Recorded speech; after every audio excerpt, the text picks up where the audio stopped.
I'm Josh Liston from On the Bubble podcast, an oral history of television fandom, part of the GonnaGeek network, just like the show you're checking out now. Shows on the network are individually owned, and opinions expressed may not reflect others. Find other awesome geeky shows at GonnaGeekNetwork.com. Welcome to episode 247 of Better Podcasting. On this show, we produce our podcasting files. In this week's Better Podcasting download, we subscribe to Bias Podcast Awards.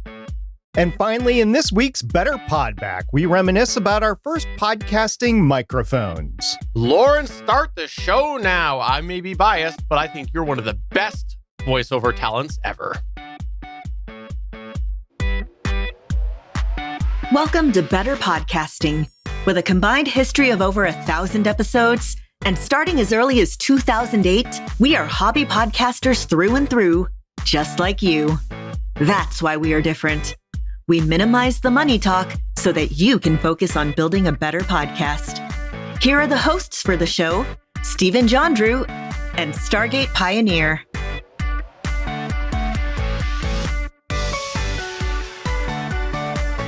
Welcome to episode 247 of Better Podcasting. I am Steven, and with me, of course, is the wonderful SP. I'm excited to be podcasting about podcasting tonight. It has been a day at work, and it has been a couple of really exciting days, weeks since we recorded our last Better Podcasting numbered episodes. There's been a couple of times where we've had to save our podcasts, and one was because of me. And Steven, and mostly me. Which, if you want to find out all the details to that, you should come to our Better Podcasting Discord. That's betterpodcasting.com/Discord. We would love to have you over there. And he is indeed referencing the Better Podcasting live chat, which you can find at betterpodcasting.com. That's the show that we do when we're not recording this show on the off weeks. You can go ahead and check that out. We talk about a bunch of podcast stuff, take listener questions, and answer them over there. We'd love to have you subscribe to that.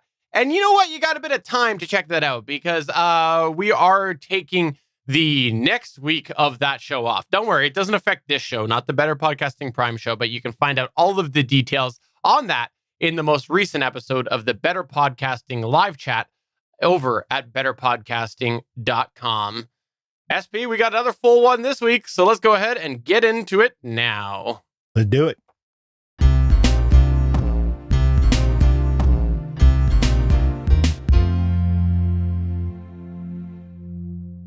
So you've gone and published your first few episodes. Everything seems to be going well. You're finally finding your groove right from the prep process through to the promotion of each episode. It's really feeling like you're getting a hang on this podcast thing. But then, as you're in the middle of recording your next episode, bam! It hits you. That horrible, dreaded message that can stop a podcaster right in their tracks. Literally. Out of storage space. Having a data management plan is a really important thing for podcasters to have. That's because podcasting involves storing data through every single part of the podcast process. Yes, we're talking about prep, recording, editing, publishing, and even promotion. You need to have a data management plan for your podcast. And today, we want to talk about data management for your podcast in the year 2021 and how you can decide what is the best data management plan for your different areas of your podcast endeavors. SP, why do I need a plan? Well, I would say let's begin by expanding on what we said just a moment ago. That the bottom line is that data is going to stack up very quickly for your podcast in all aspects. In the preparation stage, you will have to find somewhere to house all your material needed as you get ready for each episode. As you record, you'll need to make sure that you have an efficient system that works for you, so you have ample space to record each podcast episode. Moving on into the editing process, you have to not only access to the data that you've recorded for that episode, but you need to have access to standard elements like intros, outros, bumpers, pre-recorded segments, etc. In the publishing process, you're going to have to make sure that you have enough room to be able to publish that episode And even in the promotion process, it requires data management, such as housing clips that you might want to use, artwork, etc., to promote your podcast. And I'm going to even add another step to this, Stephen. It's probably going to become more important the longer you podcast, and that's a little thing called archiving. So if your show gets to a certain point and you end the show, you need to think about what is going to be the status of your show and what the data management is going to be there. If you haven't properly planned your data management, not only might you find that you run out of space for a given task in the process of podcasting, but you might also find that you can't accomplish the task because you can't locate the required data to do that. But more than this, your data management process needs to be considered for the future of your show. You might feel like you have a ton of space available right now to keep all of your podcast data for all eternity. But the next thing you know, you'll be 100 episodes into your podcast, and that space that you once thought seemed endless now feels like a crowded garage, an endless cycle of children's toys being dumped in the garage there, then going out until you can no longer park your car in it or even find a tool to fix the toy that inevitably is going to end up back in that crowded garage before it gets sent out, and the cycle just continues and continues and continues, and you can't find anything. I digress. What we're saying is that if you don't have a data management plan ahead of time, you might run into these challenges sooner than if you had a plan up front. In the grand scheme of the digital age, storage has really never been so inexpensive and so abundant as it is today. However, in our general strife for smaller PCs, faster data access, mobility, shared work environments, and cloud computer local storage, it's actually taken a small step back in the last couple of years. For instance, those new MacBook M1 powered chip laptops, they're amazing computer machines, but their storage amounts at reasonable prices are actually lower than you could purchase just 2 or 3 years ago. You end up with a 256 gigabyte SSD drive instead of like a 1 terabyte hard disk drive or HDD. So we recognize not everyone will have 20 terabytes capable storage podcast production machine as we both might actually have. As such, local storage might be the first place you need to start to look at when considering podcast data management. The first step in local data management, as in all of the areas of data management that we will discuss right now, is you need to decide what data you need to store and how long you will want to store it. Generally, in audio podcasting, there are certain types of files that you will need to produce each episode you eventually publish. First, there's the preparation material, including the research and show notes. There's raw recordings, including backup recordings and any multi-track recordings you have of the episode. You're going to have produced files like an intro, outro, or a segue bump audio. You're going to have show art or graphics. You're going to have production files like your DAW project file.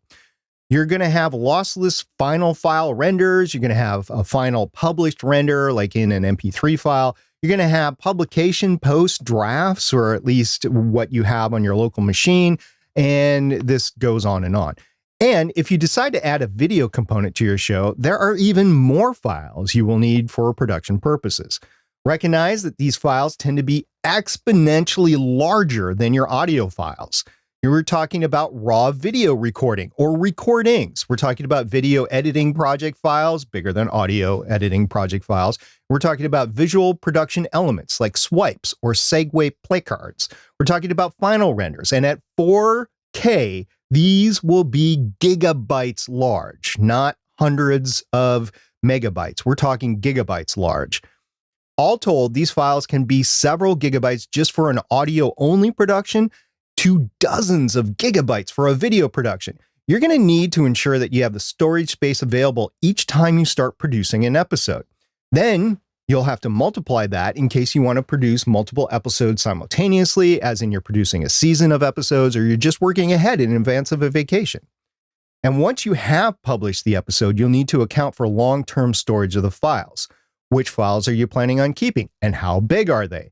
Will you just keep the final published render, or are you going to be a digital pack rat and keep all your files? Will you keep the files on your local drive or an external drive? How are you going to back up the data? There's a thing in data called 3-2-1 concept where you have 3 copies of the data, 2 copies locally, maybe one on a separate storage device like a USB external drive or a NAS, and then one file kept geographically separated, like at your parents' house or a different state or a backed up online data service. However, this may need to be the most affordable for every hobby podcaster. So if you can only do 2, we'd recommend one local and one on a reliable established cloud provider. For example, I use Backblaze. This is because, in our opinion, it seems more likely that there could be an event that could make you lose both your local copies in the 3-2-1 concept versus an event that makes you lose both the local copy and the online copy at a reliable, established provider like Backblaze. And we're not promoting Backblaze here. We're just using it as an example. A service like Backblaze makes it relatively affordable when you have huge amounts of data when you stack it up against physical storage. Plus, local data storage is another set of data that you have to manage. Now, once you figure out how much storage you're going to need, or at least initially, or at least how you plan to use the storage that you have available, you need to develop an organizational file structure. Now, in general, it's a good idea to think of your data in 2 parts. You have the active data that you're being worked, and you have archive data in long-term storage. There's nothing stating that you have to have these 2 types of data separate, but for some people, it can help. At the very least, it will allow you to develop quick access to the data that you are actively working with, and in some cases, it'll help store the data in different drives on your laptop or on your PC to segregate the data and be able to long-term storage more data. One way to help organize your data is to keep a production folder quickly accessible on your desktop or through a quick access menu. Now, longer storage should probably include a file structure, such as a folder for each podcast you accomplish, and maybe a folder for any shows that you guest appear on as well.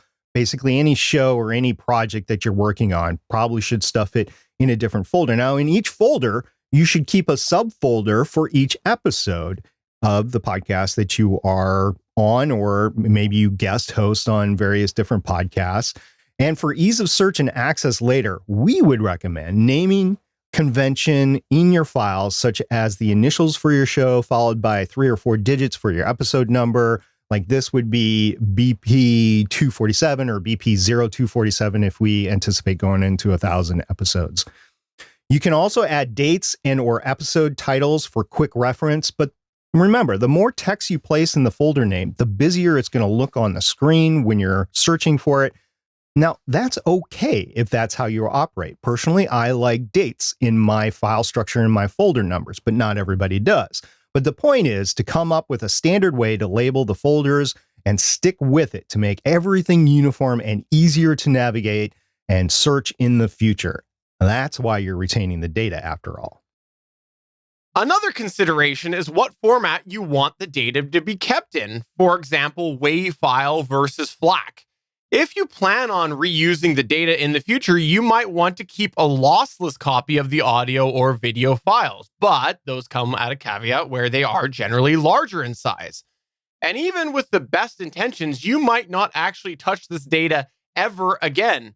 So it is a trade-off for you if you keep a larger lossless file versus a smaller compressed file in your archive.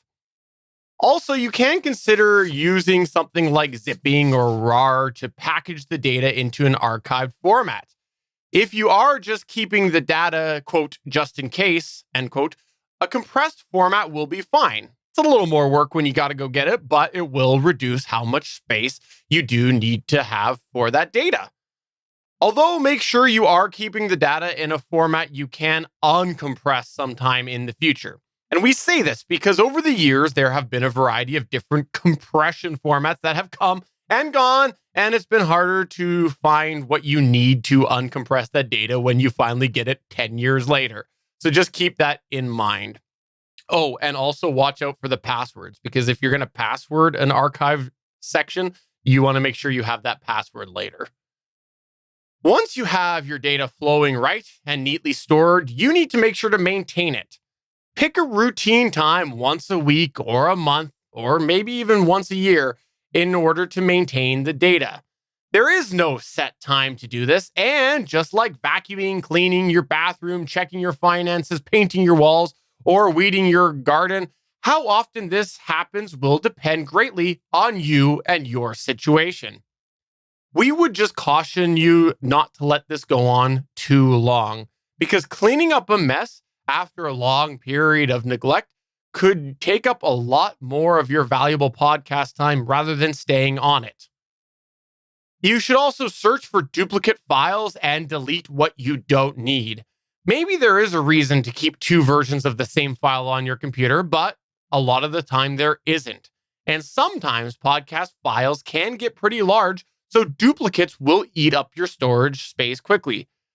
There's actually different utilities available for duplicate removal where it will search a folder of files and identify which ones are duplicates based off of a variety of criteria. And some of them are very technical, making sure that it is an identical file. So you can also use those to help remove the duplicate files. Another thing you might want to do is picking a file at random and opening it to make sure it's not corrupted. If your file is corrupt, now is the time to make sure your backup is working and hopefully retrieve an uncorrupted file. You might want to look into more files if you do come across one that is corrupt. And this is important to identify because your hardware could be going bad. And if it is going bad, that's probably going to lead to more corrupt data. I know, SP, you actually recently lost some hardware.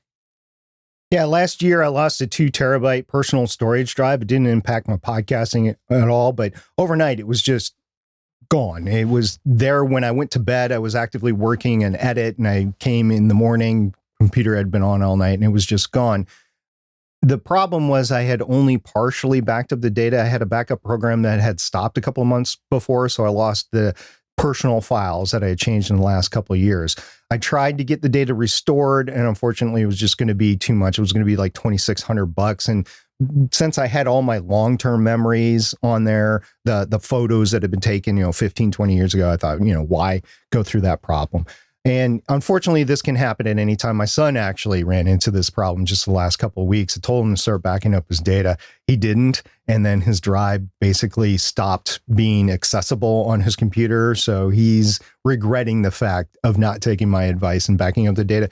However, you're going to back it up. Now, I suggested Backblaze just because I knew that it would be easy for him, a cheap way to do it. But he just decided not to do it. And honestly, he's just started a new job watching his finances, that sort of thing. So I can understand that. But as a podcaster, you got to think of these things in terms of, am I going to lose all my production data or not? So make sure you back up your data.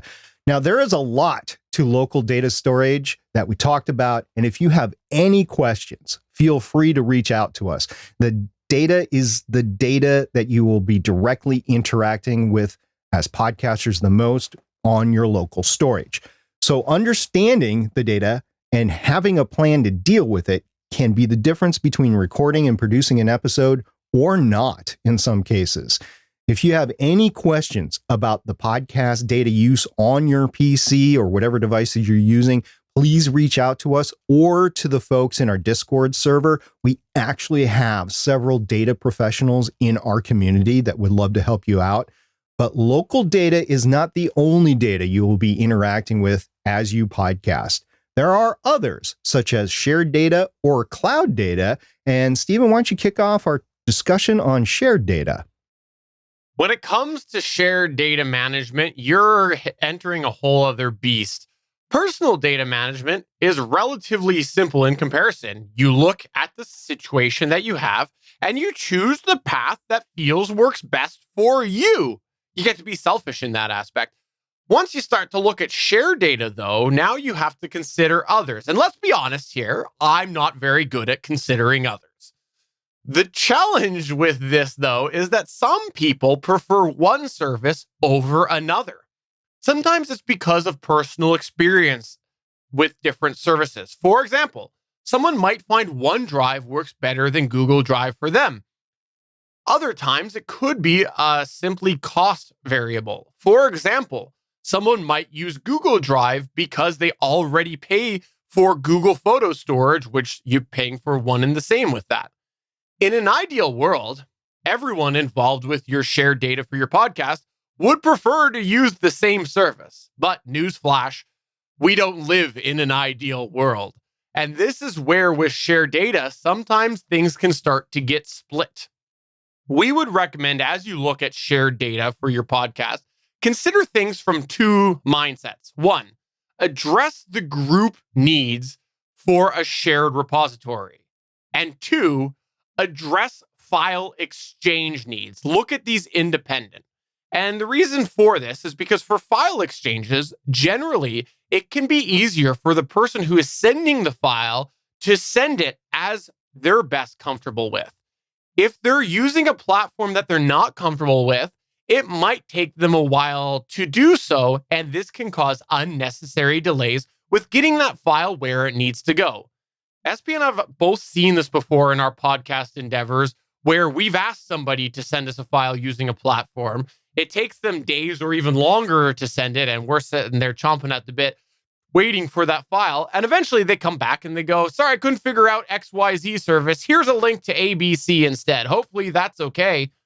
And this could just have been because they just weren't that comfortable with it. Or there could be another reason that someone isn't using a service that you want, which might just be like they don't want to actually add another account to their huge list of accounts. Plus, if you think about it and you relate it a little bit to something like physical mail, if somebody is going to mail you something, generally, they're the ones that decide how they're going to deliver that to you. So it's kind of similar in that regard. Of course, one way that you can try to balance these two things, though, is to find common ground by suggesting multiple services that you're comfortable with. If you say to somebody, I could give you access to a shared folder on Dropbox, OneDrive, or Google Drive, would any of these work better for you? Now you're giving a variety of options, and maybe they are comfortable with one of them, and you're pushing them along, accelerating that timeline to get them to give you that file. This helps actively pursue that file while also looking for what area they're comfortable with. But group share data, it's a little bit different, right, SP? It is. It's important to find a location that's mutually beneficial for the needs or the requirements. And a lot of times this means it'll come down to all parties involved, both contributing and compromising a bit. For example, on Google Drive, usually each person's individual contributions contributes to the individual's. And this is actually how we operate on Better Podcasting. We have a shared folder for Better Podcasting on Google Drive. It's where all our show notes are. But each week, I actually send my file to Stephen on OneDrive. It's just easier for me to upload and delete the file that is through OneDrive. And it's pretty easy for Stephen to do it as well. As you decide on what platform you want for the shared files, you should consider what you will be doing with the shared files and how you're going to be using the files that are placed there. For example, are you simply doing file exchanges related to the podcast, or is it more collaboration, such as creating show notes, documents, schedules? If it's file exchanges, then installing a computer app like the ones available for Google Drive or OneDrive or Dropbox might be the best and make it a lot easier. This is because people can simply copy to the folder as best fits to them, whether through the app or the web interface. You can do both, actually. And with the right settings, the file will be automatically synced to your computer and then uploaded, and it's just going to be waiting for you when you look into the file on the other end. On the flip side, if you're doing more on collaboration, you might be looking to do more work online, such as Google Docs or Office 365, one of the various Trello, for instance, one of the various shared work group processes. This is especially important when you're working on shared documents. While there are programs like Microsoft Word, which technically allow users to collaborate both through web-based interfaces and desktop-based interfaces at the same time, it's often not the greatest experience and can lead to accidental problems with collaborations and version control. Which takes us to our next point. One thing that is often overlooked when it comes to shared data management is the potential for that data to become split. Now, what am I talking about here? For example, let's say that we have a shared folder for Better Podcasting. I upload the file to that folder. Then the other person, Stephen, downloads that file to be worked on. He's now working on that file locally on his computer in Canada and probably next to a moose. I don't know. However, The shared folder has the previous version of it now. The file is now split. There is an online version of the file, and there is a next version of the file for Stephen as he's working on it. Now, I only have access to the file that was originally uploaded, but Stephen both has access to that original file and the file that he is working on. That's why it's important when you're sharing data that you actually come to an agreement on data management best practices. In the example that I just gave, who would be the one responsible to delete a file that is now considered outdated? Should the person who downloaded the file be responsible for deleting the older version, or is it the person that uploaded it as responsible because it's their content? There's no right or wrong answer here, but establishing this protocol helps clear up this confusion and helps avoid splitting data. And I might add that this could change depending on the type of data that you're using. For example, I'm going to record my file, I'm going to upload it to OneDrive, and then Stephen's going to take that down and he's going to use it in his editing process.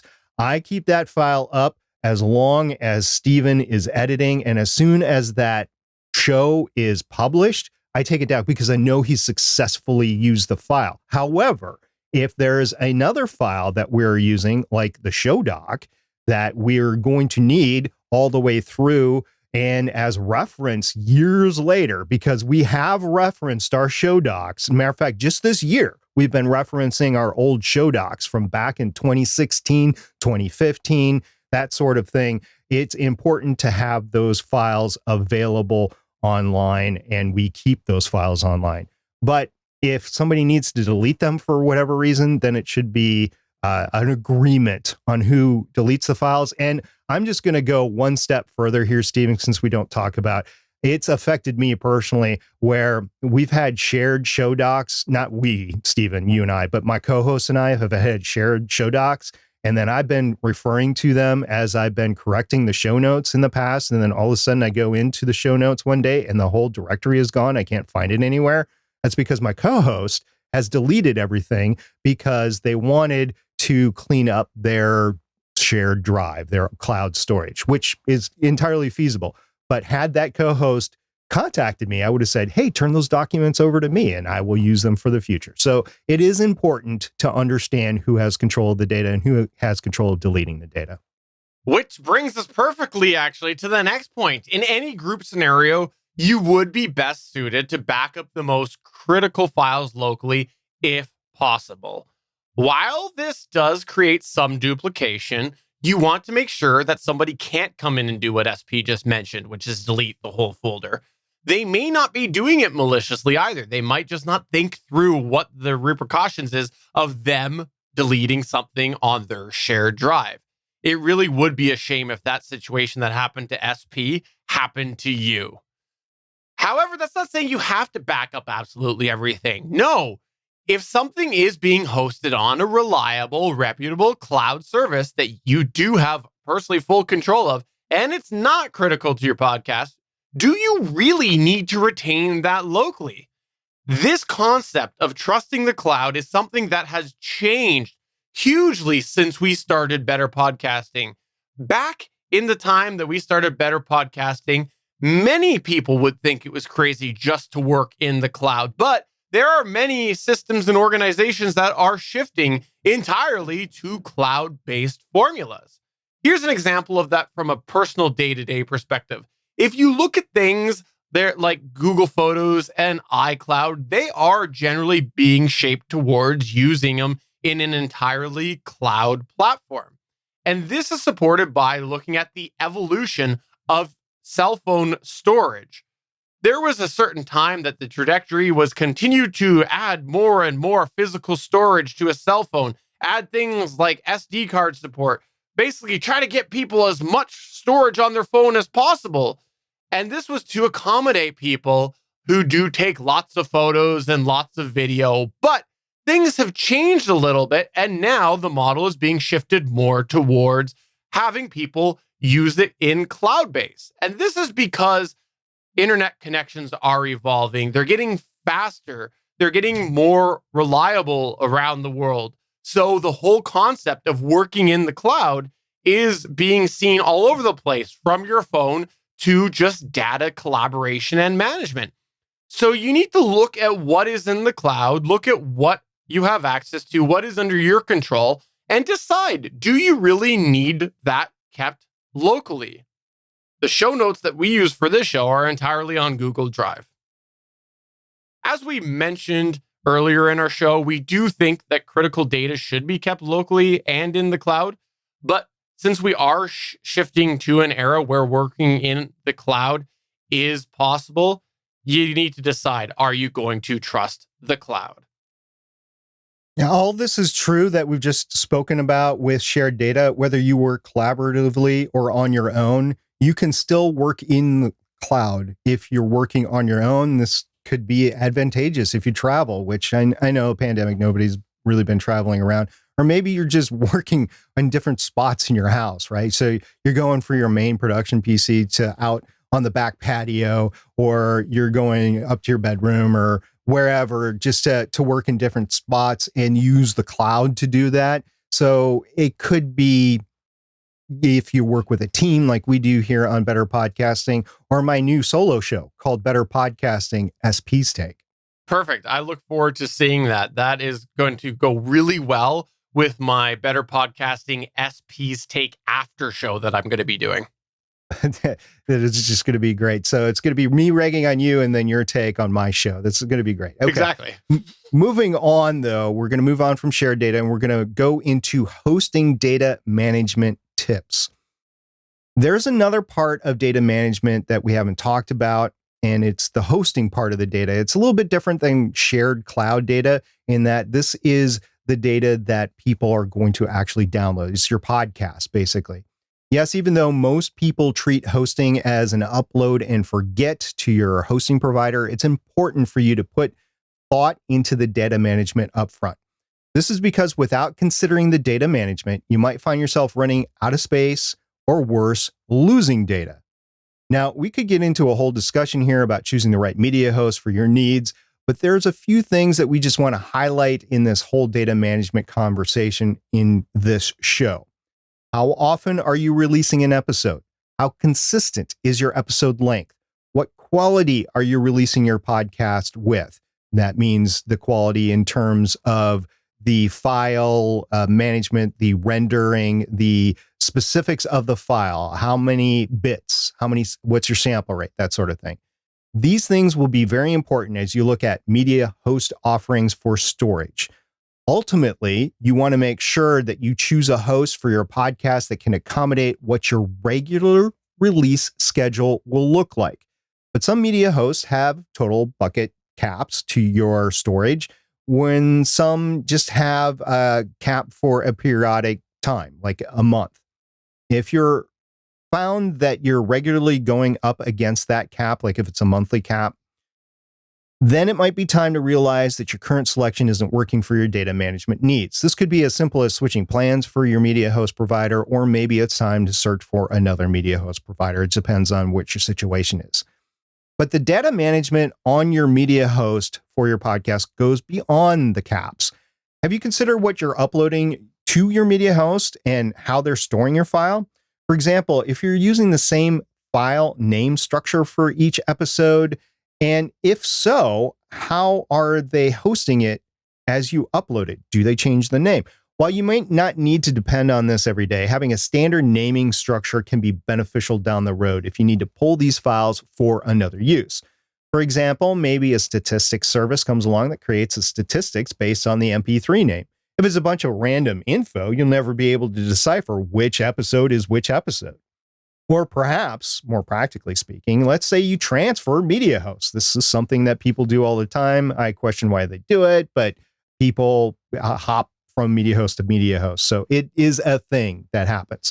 If they don't have a renaming wizard, you may find that naming structure of the files doesn't play well with the new system that you're going to, especially if the host provider provides metrics based on the file name. Now, we're not saying your host has to retain the file name, which I tend to like, but we're not saying it has to. But it's something we think that you should think about if they do change the file name, what it could mean down the road. Stephen, you've ran into this, so you are more akin to this than me. Yeah, for sure. You just want to be aware of this because it does limit the amount of future proofing that you can do with that file. And I know there have actually been services in the past that have done podcast statistics that did base it off of the MP3 file name. So it definitely is a consideration for sure. But also, if you're running a website, you have a whole other set of data management considerations. But we're not going to get into that too much on this topic today, just because a lot of our listeners aren't running their own website. But if you are running your own website, do make sure you think about the data management on that. And we just wanted to acknowledge that now, because you can easily start to run out of web hosting space as you start to load up a bunch of different pictures for every single episode that you upload to your website. And finally, in this section here, let's talk a little about long-term plans. How long do you want to keep your show available? If you want to keep your show available for years after you stop the show, for example, SP has his Voices of Defiance podcast available for download, even though it's been many years since there's been a new episode. You might want to explore a hosting service that allows you to reduce your monthly or annual hosting cost in these situations, if that is your goal. It might not be your goal. You might say, once I'm done, I'm done. I'm guilty of that. Many of my past podcasts are not available. Also, you do want a host that has sound financial stability and reliability, just so that, again, you are considering the data management for the future if they don't have that. While not a primary driver for your decision, this is often one that is overlooked, which is what happens with your data on your host after you close down shop. Now, we're going to transition into just miscellaneous tips about data management for your podcast. And let's begin with one that we think crosses over all of the areas, all the categories that we just went over. Decide if you want to be a data pack rat. I mentioned it before in the local data as a question, but we never answered the question. You know, for a second, let's pretend that there is a special edition of that, the A&E Hoarder show. Oh, yeah. Yeah. That focuses around a digital hoarder. That actually would be a pretty cool show. Be honest with yourself and ask if you'd be okay being on the show, or you'd be a little embarrassed for somebody to go into your computer and fish around on your data. We're not talking about anything that's adult oriented. We're just talking about the organization structure. Okay, we know what you're saying. No, I don't want to be on the show. Why would I ever want to keep all the data ever to do on my podcast anyway? Well, we're here to say you might. Well, mostly, but we'll come back to that in a bit. Objectively, both of us here tend to think of ourselves as pack rats when it comes to data. We both retain original recording files. We both retain editing files. We both retain the compiled file, and we both back up this data to one or more locations. And when you think about it, I also double keep the original recordings because I have all my SD cards. I'm on SD card number 32 right now, and it's all of the data back to 2015 that I've recorded on my H6. And while this might sound crazy, the reality is that for us, we've decided that we want to be digital pack rats because we never know when we'll need to go back and pull some form of the original file from somewhere in the process. For example, do we want to reuse some old audio, but maybe change some EQ? We need to do the original recording for that. Maybe we want to change our intro and outro or make a promo. It'd be nice to have that original lossless quality of the recordings to be able to remaster from. Now, if you do plan to be a pack rat like us, or digital pack rat, then you should still be reasonable. You're not going to keep everything. You may have noticed that we didn't say that we retain every iteration of our final render. I actually did that for a few podcasts and I figured out I didn't need to do that. Nope. If something is wrong on that final preview, that version gets deleted. And I think both of us do it that way. And then we just go on to the next one. We also didn't say that we keep every single version of sample artwork that we've done during the creative process, or I should say that Steven's done in the creative process. Nope. Those often get deleted as well. Basically, what we're saying is if you're going to be a pack rat like us, then you'll need to find where that bar of deletion is. And if you are keeping every single file to do with every single version of every single thing that you do in your podcast process, then yes, you might have a problem. And please let us know when we can see your episode on Hoarders. One concept that crosses multiple areas of data management, though, is the concept of retaining lower quality versions for archival reasons. SP briefly touched on this earlier. And no, we're not talking about your release podcast. You should leave that on the quality that we publish. We don't think you should go back when you're chomping at the bit for storage and re-render old files in lower quality. No, we're talking more about, for that archiving, keeping a lesser quality file for completed projects. That's not what we do, but we do want to bring this idea to this episode. For example, let's say that you do a special video project. Instead of keeping all that raw video, you might just keep a high quality of the version of the final project and like a 1080 version of that project instead of a 4K in your archives. Now, the downside to this is if you ever do want to go back and get that top quality version, you can't. It's not there. But you could potentially get something that's good enough for future use. It really will depend on your situation, but I bring this up specifically because if you look at a lot of the popular video YouTube channels that are pumping out lots of content each week, generally they're not keeping the full quality. They'll go and they'll compress like the B-roll, and they won't keep the full raw files. They'll go and they'll keep just the edited. So you want to go and really find what's going to work best for you. And so we want to just mention that this is an option if you're looking to find that balance of keeping enough information for the future and not being a pack rat like us. Now, one area of data management that is often overlooked for everyone, especially podcasters, is email. While it is communication, the reality is that once you start podcasting, you're now going to have your email address out on the internet. And welcome to the world of excessive spam and unsolicited communication. Not that you don't get that already, but you will get that with podcasting. This is why it's important to consider how you plan to manage the data within your email. This is especially important if you have a shared inbox that you and your co-host will be using. If you don't have the ability to create a custom email address on your web hosting, you may consider creating a new email address on something like Gmail, specifically for use on your podcast. This helps with two things. One, it separates your podcast-related emails from your personal emails, but it also helps keep the storage allocations separate.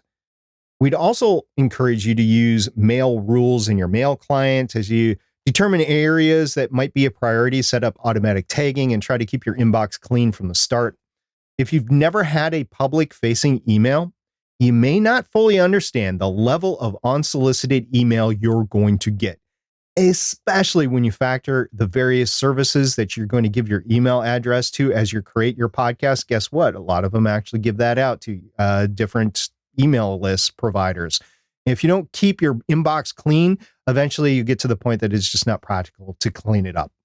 Trust me on this, by the way. You do not want to see my email inbox. It is terrible because I did not take this advice. So what you're saying is we expect to see you on the email hoarders version. 100%. I will definitely be there. The last thing we want to mention in this specific category is that where possible, you try to overlap organizational methods. For example, try to use the same file folder structure between your local and cloud backup. And if you're calling data one thing on one service and you're calling the data another thing on another service, you might struggle to find a file when you actually need it. You won't always have the same folders in both, but if you have some of the same, try to name them the same, and same with the files. And the same goes for template structure as well. If you go looking for an archive file, you won't be struggling to remember what you're searching for. Now, in Better Podcasting, you know, the same thing that we do every time, we're going to get into a little best practices here, and we're going to end this segment with when should you start to determine your plan for managing data and how you reassess it. So when exactly should you determine your data management plans? Well, first, let's just mention you should definitely consider your data management before you launch your show. But for this purpose of this section, we will assume that you've done that. How you might determine when it's time to reassess will really come down to your personal workflows that you choose. However, usually there are a few things that would indicate you might need to reassess your data management plan. First, maybe it's that your current process flat out has stopped working for you. An example of this would be what we referred to earlier when we said that you might run out of space while you're in the middle of a recording. Or maybe you've gone to upload a file and you can't do that with your media host. Or you're going to send a file to your producer and you've also run out of space. This is an example of you flat out not having that work for you anymore. But another indication that it might be time to reassess is if you're finding that managing your data is becoming cumbersome. For example, if you are finding that in order to send a file to your co-host, you're having to use multiple services, that might be an indicator that your current data management system needs some reevaluation. That's just unnecessary time and difficulty each episode. Of course, sometimes data management reassessments are completely out of your control. What if a service that you rely on suddenly changes or just purely goes away? If a company that you use for your data management plan does become incompatible with your process, then you're going to be forced to reassess your management process needs. And the last reason we want to mention right now that you might need to reassess is if something changes with your podcast that makes the old one incomplete or obsolete. For example, let's say that you start off doing a solo podcast, but then you bring on a co-host. Now you have to consider that whole shared data management area that we talked about that you didn't have to consider before. This will likely need a whole data management reassessment. Now, closing up this segment, there's a lot to consider with data management for podcasting, and we hope we've spurred a thought or two for you today as you either start or you continue to ongo in your podcasting endeavors. So, in summary here, we started off our discussion by asking why you will need a data management plan while podcasting. We discussed in depth local podcast data management. We covered some tips and tricks for shared data management. We gave you some thoughts for your podcast hosting data and how to think about reasons why you'll need to manage that data. And we finished up by thinking about when it's time to reassess your overall podcast data management plan. If you have any thoughts about podcast data management, perhaps you are one of the data professionals that we spoke about earlier. We want to hear from you. Email us to podcast@betterpodcasting.com. Come over to our Discord at betterpodcasting.com/Discord. Tweet us at BetterPod or leave a little file on SP's hard drive with your contact information. Let's go ahead and move on to the Better Podcasting download. This is the Better Podcasting Download. So interestingly enough, we kind of covered this story last week in Better Podcasting live chat, but it was such a good discussion and we felt we needed to explore this for the Better Podcasting main show as well. What we're going to talk about here is the Podcast Academy's award ceremony or award show called the Ambies. Now, there was an article that was posted called The Ambies Nomination List is Embarrassing for the Podcast Medium. I also looked into the Ambies nomination list myself, and I spotted a story about it on Pod News. But here's the deal. I actually went into the nominations there. I counted 164 nominations for the Ambies list. None were hobbyists. Now, we're hobbyists here on Better Podcasting. We're not saying you can't make money while podcasting. We're not saying that we don't like corporate podcasting or industry podcasting or something like that, but we're here for the little guy. We are here to advise you as a hobby podcaster what's going on. And in this instance, there were simply no hobbyists that I could tell. Matter of fact, less than 5% were not mainstream companies or studios. So maybe 5% were smaller studios. There was like one or two that had multiple individuals that were named. But for the most part, you're talking about large corporations that are listed here and corporations that are in podcast industry. So some of the lists that are on here include NPR, PRX, Stitcher, iHeartMedia, Libsyn, Wondery. And that's like podcast industry and the podcasts that were from here. But look, the list goes beyond that. It goes into the big media as well. We're talking like the Los Angeles Times. We're talking about Sony Pictures Television. We're talking about HBO, National Geographic, NBC. So we're talking about big corporation media. And we all knew that everybody was going to get into podcasting eventually. We just didn't know when it was going to be. When we started the show in 2015, we had the Better Podcasting download specifically to keep our eyes on the podcast industry for the hobbyist. But in this particular case, the Ambies are not hobbyist friendly, I guess would be the best term to use. I mean, they're not anti-hobby, but obviously all of their nomination, I mean, maybe you can infer that they are, but I'm not saying they are. They just simply don't have it. And the amount of podcasts that are out there, it's in the millions now, right? And not all corporations have a stranglehold over it. There's probably a lot of independent and hobby podcasts out there that are better than what you can get with the corporations. So why are there more hobbyists that are represented here? It just kind of bugs me. There should be. And it's not, they didn't go out of their way to try to get people in from the hobbyist perspective. I don't think they really market. I mean, nobody came to us and said, hey, look, guys, you should talk about the Ambies and try to compete with the big guys. Because you could conceivably. But here's the other thing. We talked about this on Better Podcasting Live. You could be just doing the podcast yourself, or like us, just two people.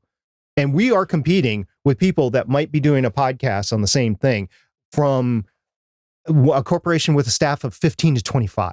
There's no way that we're going to be able to compete and do the same quality of a show at the rate that they do, that we can do, and still work full-time jobs. We have full-time jobs. Most hobbyists have full-time jobs. There's no way that we can actually go out and compete against it. So I have issues with it. And I've said some of the issues. Stephen, why don't you speak up here? Yeah, I think that this is definitely the first of many situations like this that we're going to see.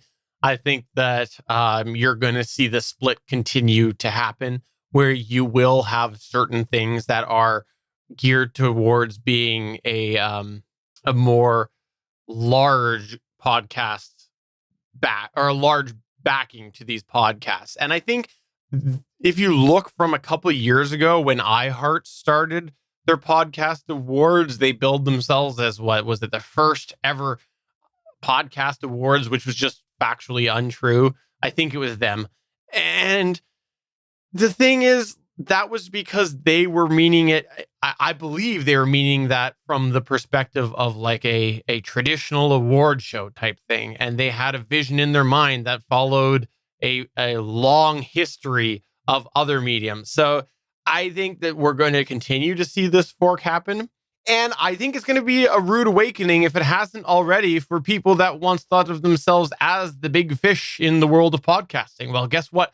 They're not big fish anymore. And I'm not just talking podcasts. I'm talking companies as well.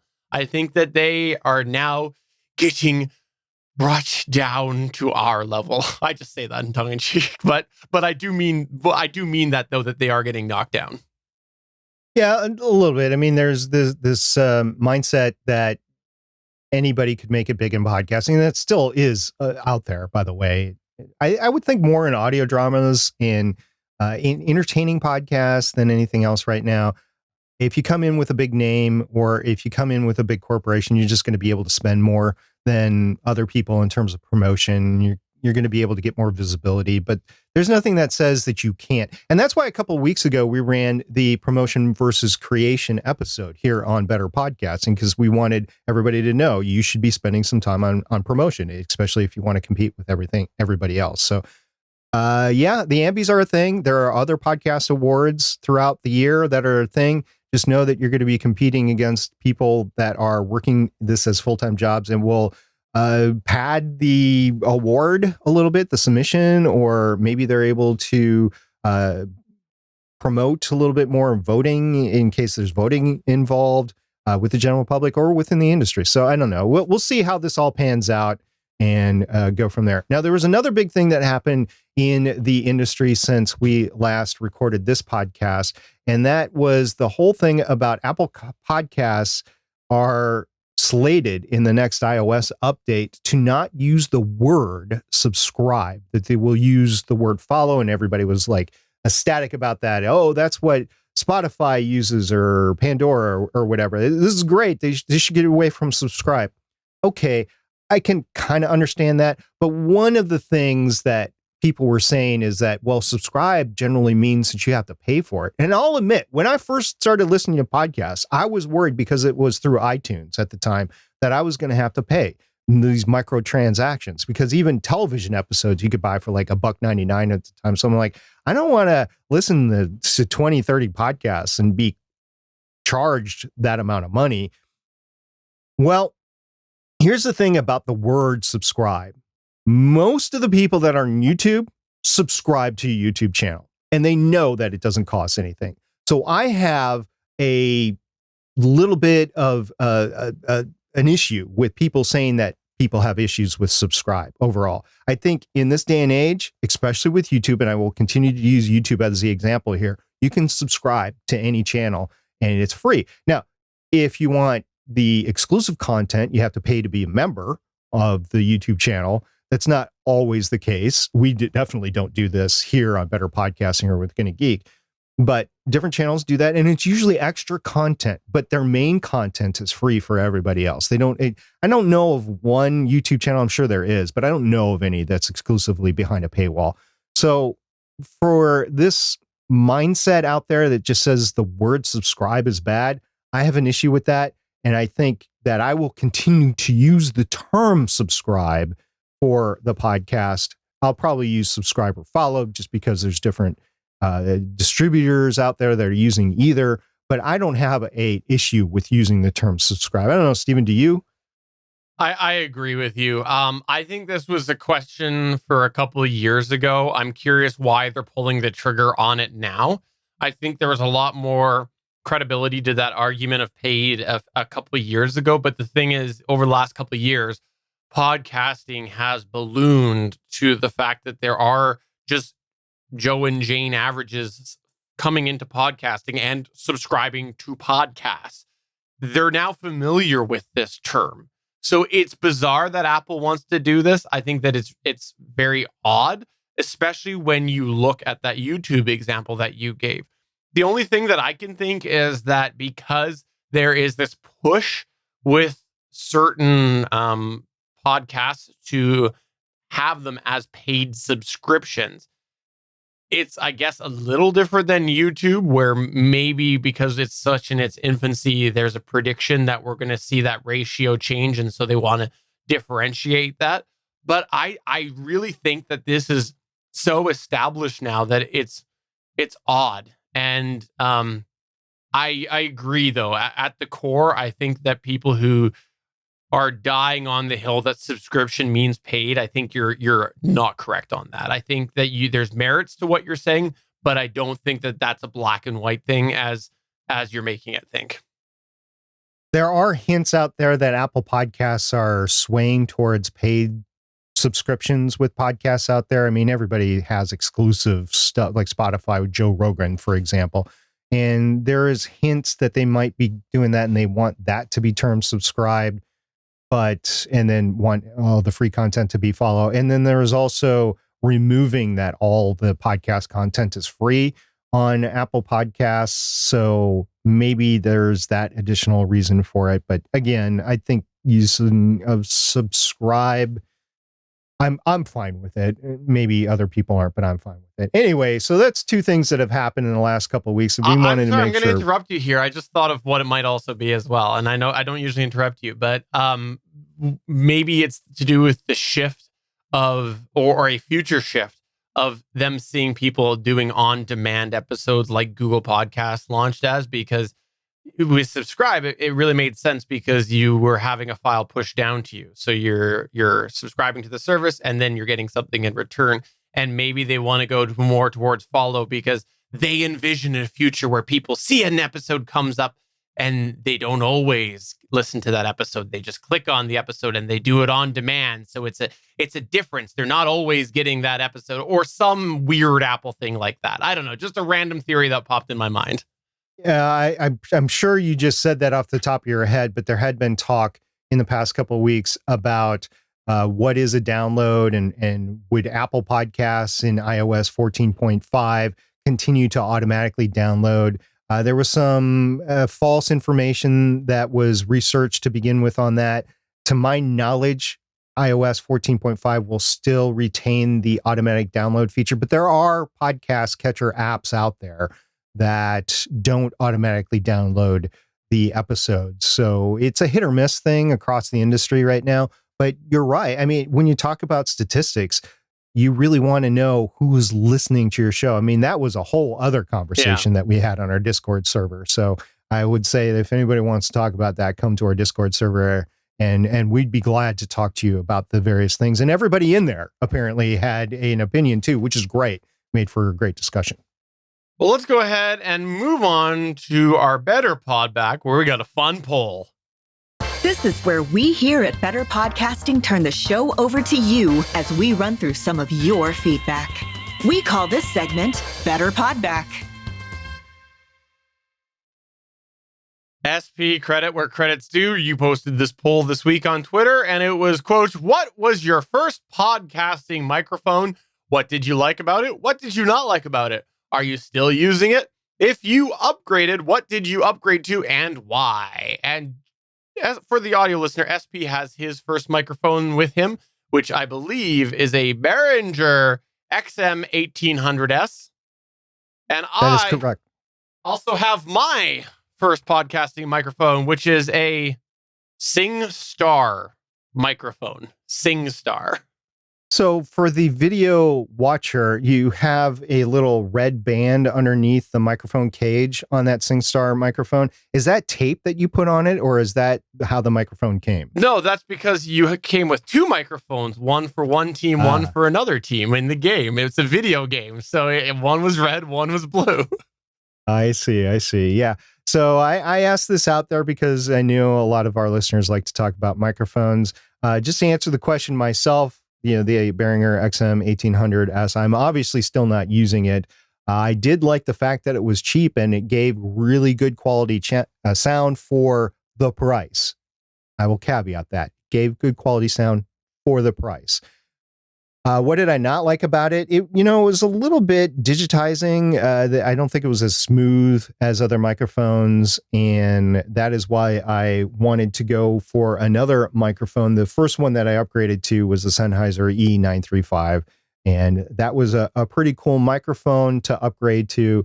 A little bit accentuating in the sibilance, which is not really great for me, but I do like this mic, and I like all of the higher end Sennheiser microphones like the MD46. So that is why I upgraded, and eventually I made it to the Selector Voice RE320, and I've been using it for years. I really enjoy it. So that's the answer for me. We also have answers from a lot of other people. Steven, you want to give your little spiel there?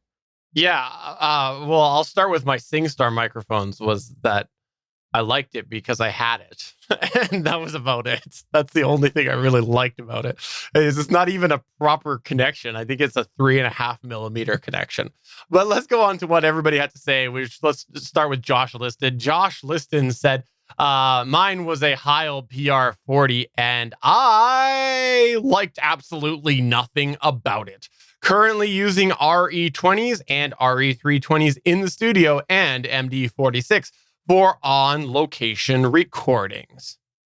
Now, Diami Ploki, he responded to us, and this is actually what I was doing originally. So he says, mine was a gaming headset, followed up quickly by a Blue Yeti. Thankfully, I've not used either for years. So I didn't use a gaming headset, but I used a chat headset. It was a Microsoft, I forget, Life Chat or something like that. And that was not acceptable to start podcasting with. So when I started podcasting for real, I got the Behringer, I got a real microphone and did that. So Dammy, I feel you there. Also with the Blue Yeti, it had been promoted quite a bit, still is to this day. It is a condenser microphone, and if you can use it properly, it sounds halfway decent. It's just for most hobbyists, it's not going to work out for you because you need a treated audio environment to use it. There was also a couple other responses we got, right, Stephen? Yeah, we had Johann Heinrich say at 2035. Oh, sorry, that's the model number. AT 2035, 2 SM58, 2 Sennheiser 945E, 2 Pod Mic, 2 SM7B. Now there's no going back. Yeah, once you make it to the big podcast microphone, even though I did not like the SM7B, I know there's plenty of people that do. It's hard to go. Once you get in the $200 plus microphone level, it's really difficult to go back. Now, Brock, which you can find on Twitter at BrockCookOT, he says, AT 2020 USB, it looks super cool, but I could hear a dog pass wind 3 blocks over. Definitely not still using it.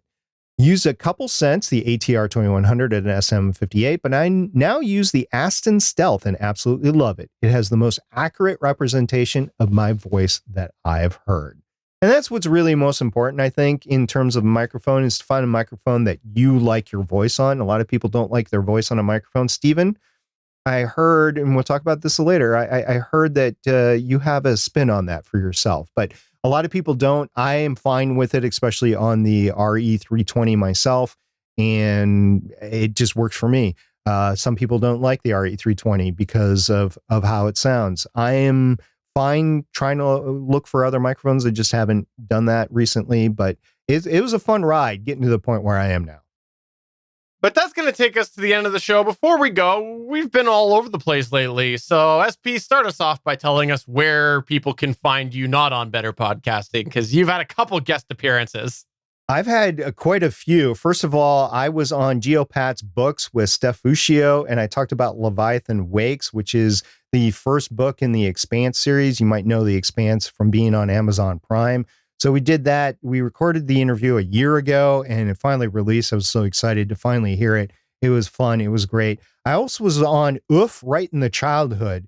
Jen over there, she does Disney movies, like the animated Disney movies. She's marching her way through it, and then she's looking at it with adult eyes versus children eyes. And I know there were some things in the news recently about Disney Plus with some of the movies like Robin Hood and something like that. These are the issues which she uncovers. Now, we talked about The Rescuers, which was a 1977 animated film. It was very successful. It came out a month after Star Wars and it still made a ton of money. And it had a couple of fun actors in it. It had Eva Gabor in it and had a comedic actor in it, which you might find familiar. So that was fun. Also, I've been teasing this for a while. Mercury Theater Podcast is the podcast of my audio drama that I got cast in. It's just a bit part, but it was really fun. Well, John over there at Mercury Theater Podcast also does creator interviews, and I was interviewed on his show, and that episode is already available on his feed, and coming up on March 29th, the audio drama episode that I was in releases. So I'm really looking forward to that. But Stephen, you also had a guest appearance, which was really fun to listen to. I did, yeah. Just because, you mentioned Steph Fuccio, I figured I had to as well. I had the honor of being invited on to the Geopats podcast, a podcast. So you can check that out at stephfuccio.com. And it was awesome because I got to talk about a whole bunch of things that I've talked about behind the scenes, some things a little bit in the show. Some of it, of course, was about my history, how I got to doing the GonnaGeek network, how I got to Better Podcasting, all of these things about my history. But what I really loved was the Canadian spin. We talked about my personal take on the podcast industry in Canada and why I think that some things are really weird and misaligned with where podcasting is in Canada versus where it really should be when you look at where Canada is as a critical part of different tech backbones and things like that. So, and sort of how technological Canada is. So if you want to check that out, that would be great. And thank you, Steph, for inviting me on. And more importantly, thanks for making the end product sound coherent. I know that what I gave you in raw form was very incoherent. And if you want to know how Stephen thinks of his voice while he's podcasting, you should check that episode out. Like I said, it was Definitely a fun listen. And if you can't tell, both of us love to guest on shows. So if you're thinking about reaching out to guest hosts, reach out to us, podcast@betterpodcasting.com. We would love to come on your show and guest on your show. We love doing it. It's just fun. For us, it's really fun because we don't have to worry about editing or anything like that. We just come on and podcast like old style we used to do it. It's great. So for episode 247 of Better Podcasting, I'm Stephen Jondrew saying to those of you that have invited me onto your podcast, I'm still thinking about you. I haven't forgotten. And I'm SP saying, I hope you have a great couple of weeks podcasting. We'll be back in a couple of weeks. See you guys. Bye. See ya.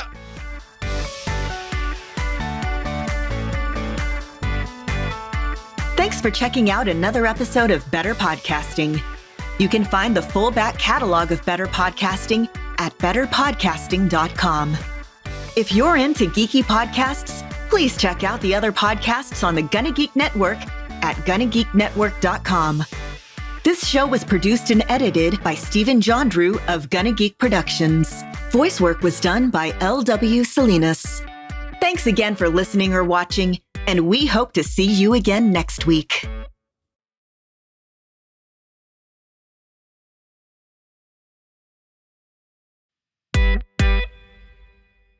Another consideration. Go ahead. I didn't know if you needed a break. Sorry. Yeah, it's pretty long. Go ahead. I was looking for a good segue. Now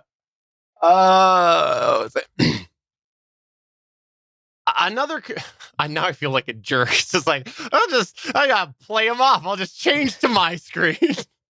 Honestly, that was a long time. So please go ahead.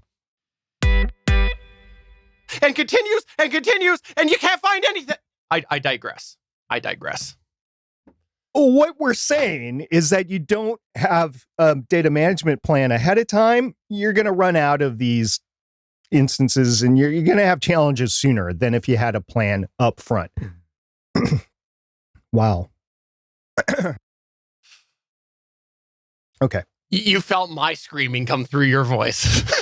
Apparently. Go ahead and say that again. What we're saying. What we're saying is that if you don't have a data... Oh my gosh. What we're saying is that if you don't have a data... Wow. What we're saying is that if you don't have I a need you to data... say that again. I'm so sorry. Okay. I accidentally switched. I pressed the wrong button. I switched the two for go one more time. I'm going to have a drink of coffee. Yeah, that sounds good. Mm-hmm. And it's actually coffee. There's nothing more in that. I'll do this. I'll talk from the side. See, now I'm a stand-up comic. This is how all stand-up comics talk, is they hold the end of the microphone and they, what's the deal with subscribing? You're not paying for it.